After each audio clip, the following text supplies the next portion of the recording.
Recently, we have been spending time discussing heart health here on Daytime, and we've learned that a healthy diet, low in fat, exercise are two important ways to cut your risk of heart disease. But have you ever thought about the role that salt plays in your heart health risk?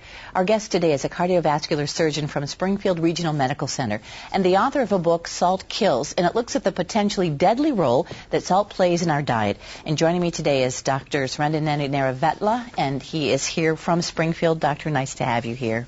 Thank you, Gail, for having me on the show. And I was telling you before we came on the air, I am a heart disease survivor. I had no idea how much of a risk that salt adds to not just people who already have heart disease, but as a prevention. You're absolutely right. As you just pointed out in the very beginning, for years we've been telling people, do exercise, don't smoke, and don't eat animal fats. Three main reasons why you get heart disease.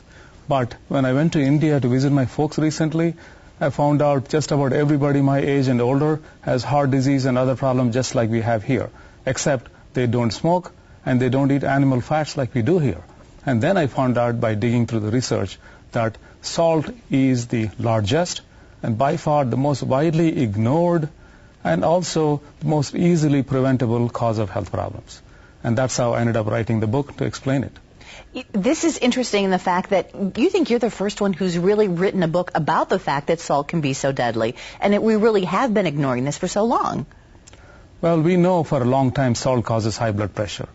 Add salt to your food, you get high blood pressure. More salt you add, higher the blood pressure goes. But high blood pressure alone is not just a simple pesky problem. You can take one or two pills and forget about it. High blood pressure alone hurts millions of people by causing heart attacks, strokes, and kidney problems. That's just for starters. There's much more to it. What made you decide that this was an important book to write? Well, as I started digging, as I said earlier on, there is more to it than just high blood pressure. For example, salt has now earned the title the enemy number one, the public enemy number one. The reason for that is it hurts you in so many different ways you never thought about. For example, osteoporosis. Millions of people are affected by broken bones caused by osteoporosis, and salt has a lot to do with it. Really? Yes, it does. Childhood asthma, for example. It is a very common problem in schools nowadays. In some ethnic groups, almost every other child has asthma, and salt has a lot to do with it. Obesity, that's a big problem. Just wherever you go, almost every other person in America is overweight. Once you're overweight, all other health problems become worse. And salt has something to do with it. And more importantly, this will hit you hard. Memory loss and Alzheimer's. Really? It has become an epidemic in this country. And would you know that the Alzheimer's Society says if you have salt-induced high blood pressure, the risk goes up 600%, not 6%. So this is what you have to look forward to unless you quit adding salt right now. Well, I was reading the book and I was concentrating on the heart chapters because that's what I had. And I did notice that there were many other maladies that salt contributes to. But my question to you is, it's not just about putting salt on our food. How do we as consumers know how to cut the salt in just the foods that we buy? Because there's sodium in everything as a preservative. Well, the short answer to your question, Gail, is that there's no excuse to add salt anymore as a preservative. The commercial company is doing it to sell more product. That's my opinion.